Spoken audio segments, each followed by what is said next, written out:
की बड़ों की आज्ञा नम्र होकर स्वीकार करता है। जी, ऐसा ही करेंगे। और जो धर्म का ज्ञान रखता है कि मुझे क्या करना चाहिए, क्या नहीं करना चाहिए, नीतिज्ञ है, जो अपने पास सुख की सामग्री है उसे दूसरों को देने की भावना रखता है, जो भगवत अर्पित प्रसाद अन्न का ही भोग पाता है। बहुत सुंदर बात है। जो गुरुजनों की आज्ञा मानने के लिए नम्र रहता है। अब वो तो कहते हैं तो करना ही पड़ेगा, एक ये बात हो गई।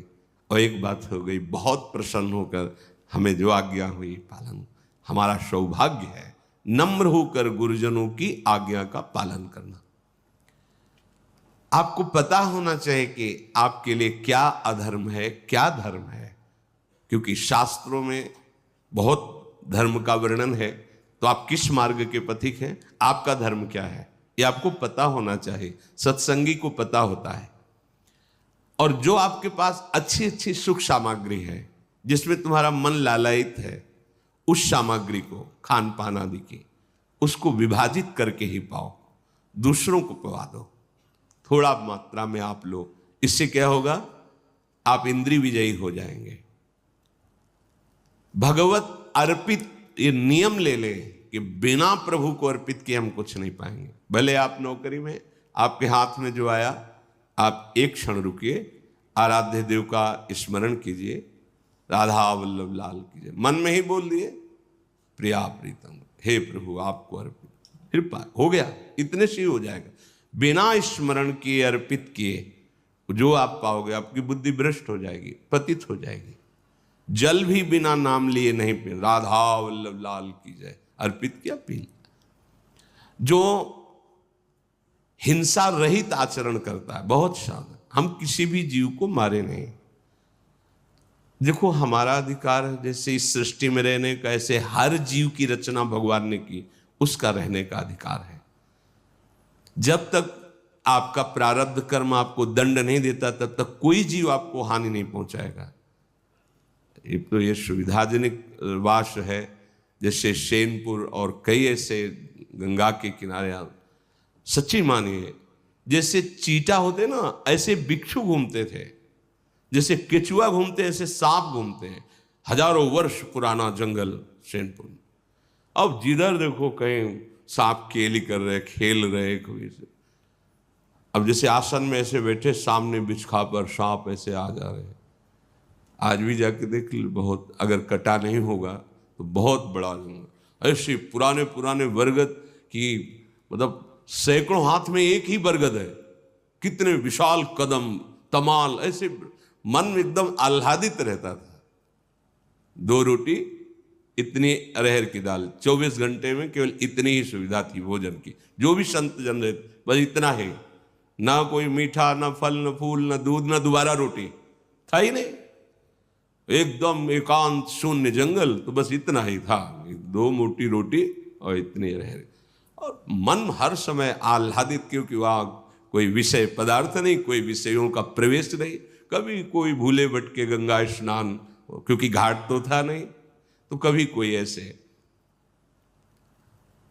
पर अगर आपके प्रारब्ध, उस समय ये विचार कर, जैसे मन कहता कहीं तो होता कि अगर है तो तुम तिजोरी में बंद हो जाओ, काट लेगा, नहीं है तो ऊपर से निकल जाएगा, काटेगा नहीं। पक्का विश्वास रखो ना, तो शांत।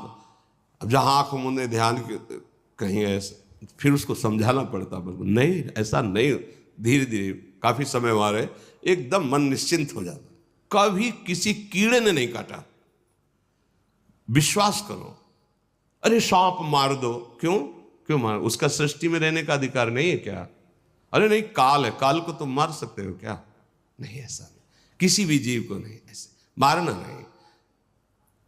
अगर आप हिंसा रहित आचरण करते तो बहुत जल्दी आपका हृदय पवित्र हो जाएगा। कुछ लोग जानबूझ के हिंसा करते रहते हैं, ऐसा नहीं, बोले अपनी सुरक्षा के लिए तो करनी। तो सृष्टि में सबका अधिकार जीने का है, भगवान ने सबको बनाया है। हाँ, आपके घर में ऐसा कोई जीव निकल रहा है, आप उसको निकलवा दीजिए, या आप स्वयं मारना नहीं है। कोई भी जीव किसी को ऐसे नहीं काट सकता जब तक उसका प्रारब्ध नहीं, प्रारब्ध है तो बचा नहीं सकते, वो वहीं जाके काटेगा जहां नियत है, तुम चाहे जितनी व्यवस्था कर लो। अनर्थपूर्ण कार्य उपासक को कभी नहीं करने चाहिए। अनर्थपूर्ण, जिससे दूसरों को दुख पहुंचाए, जो धर्म रहित, ऐसे आचरण नहीं करें। विदुर जी महाराज कह रहे, जब हम बोले तो सत्य बोलने की चेष्टा, क्यों बेमतलब झूठ का पाप लेते हैं? मतलब बुद्धि काम नहीं कर रही, बेमतलब झूठ बोल। अगर किसी के प्राण बच रहे हैं, कोई बहुत बड़े लाभ की वृत्ति किसी को मिल रही है, चलो भाई, नहीं तो सत्य बोलो। क्यों आप झूठ बोल? बिल्कुल खेल खेल में ढेर सारा झूठ बोल देते हैं, क्यों बोलते हो? ये वाणी की मलिनता आपके हृदय को मलिन करती रहेगी। सत्य वचन बोलने चाहिए और स्वभाव कोमल बनाना चाहिए। ऐसा उपासक बहुत शीघ्र भगवत सिद्धि को प्राप्त कर लेता है। कुल की रक्षा का विचार करो महाराज, धृतराष्ट्र से कह रहे हैं।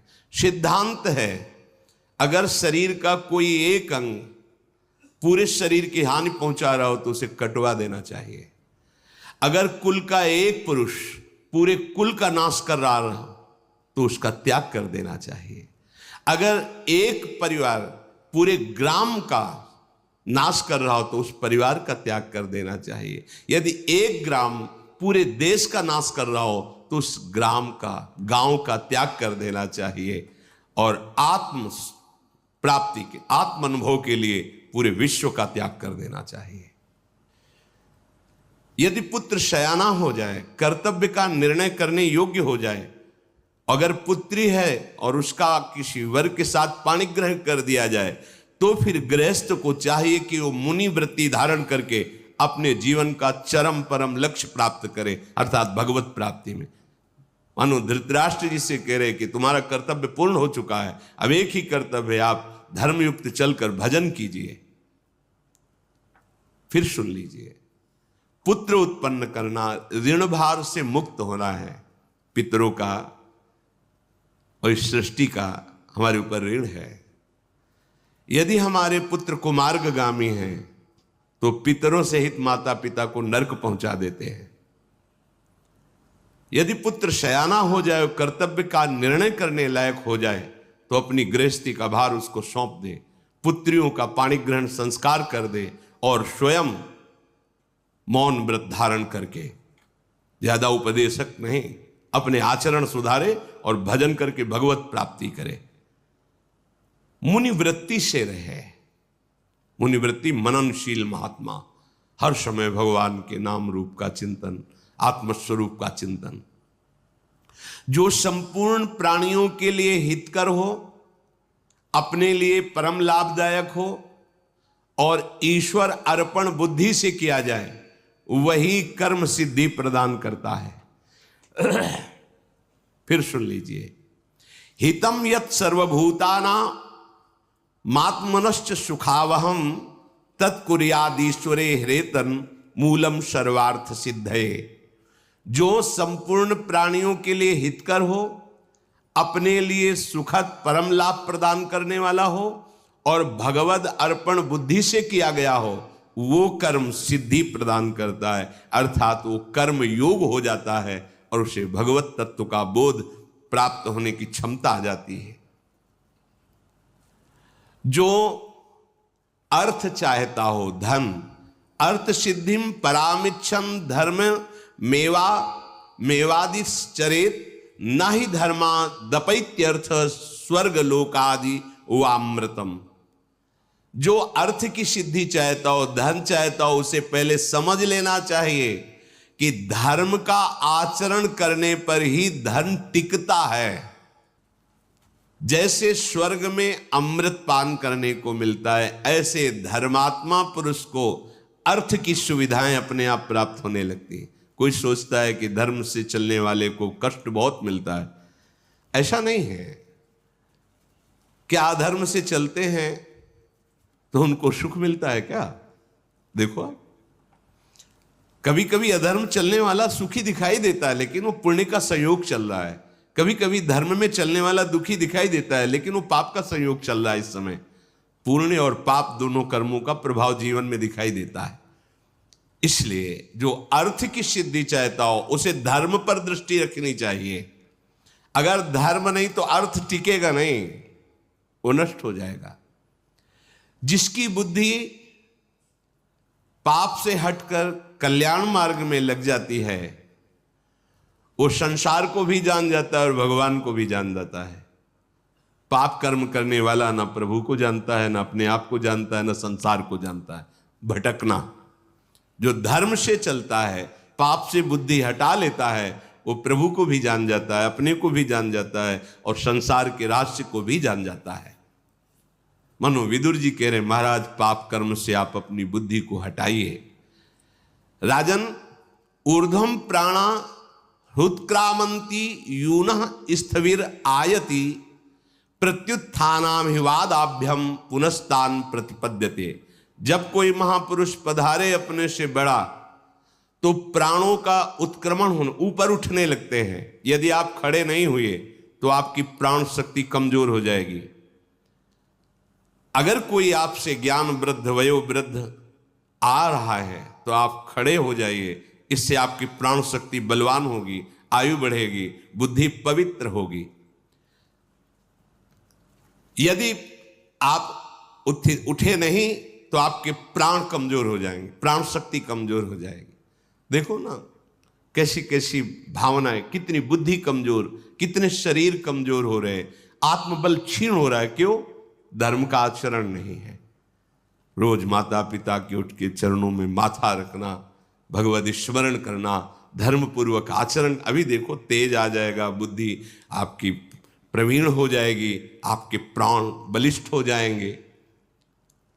ऊर्ध्व प्राणम हृत्क्रामंती।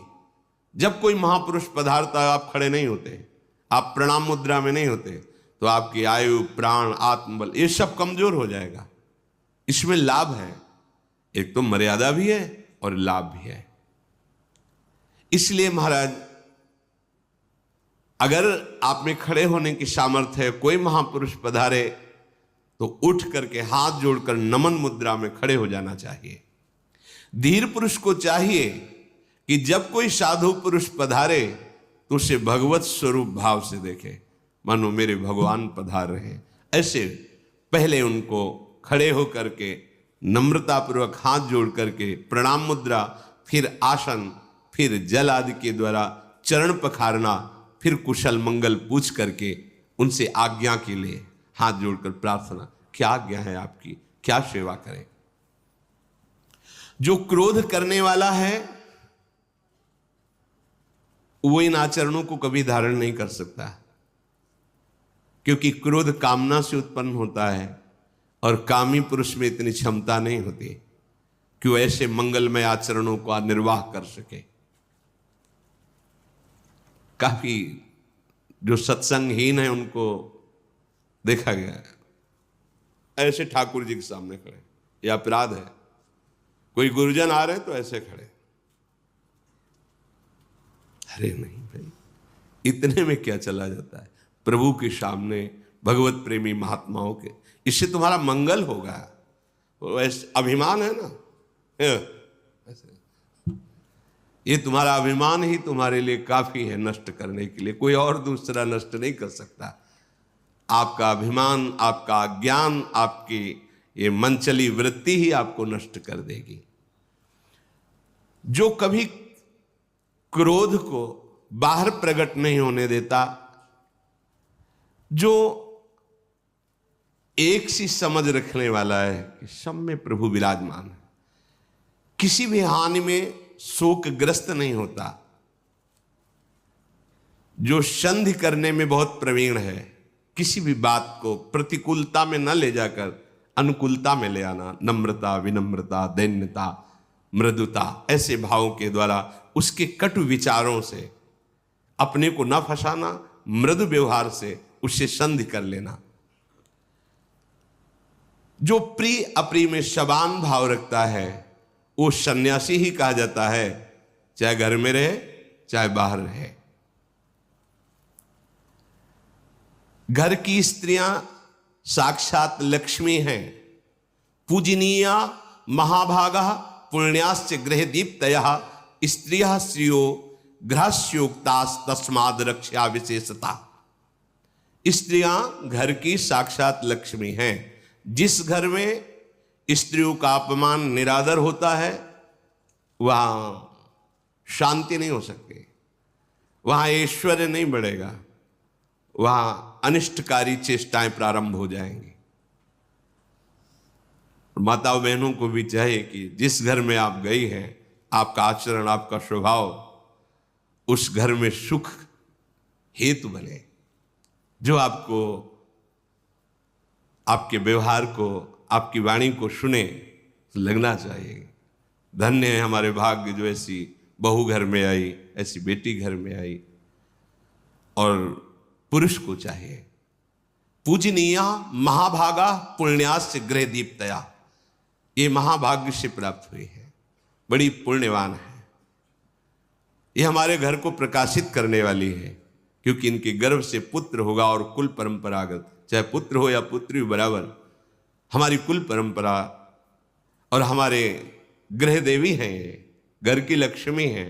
ऐसे पूजनी पवित्र भाव रखें, ये निकृष्ट भाव नहीं। तुम पुरुष हो कि हमारी, ऐसा नहीं।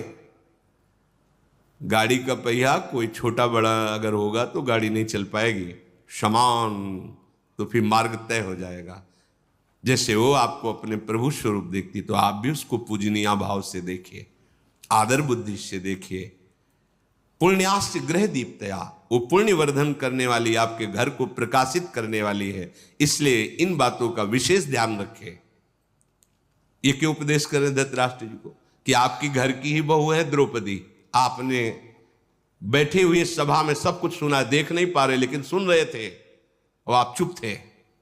उसका नाश हो जाता है जिसके घर में स्त्रियों के साथ ऐसे व्यवहार होते हैं, नष्ट हो जाते हैं पक्का।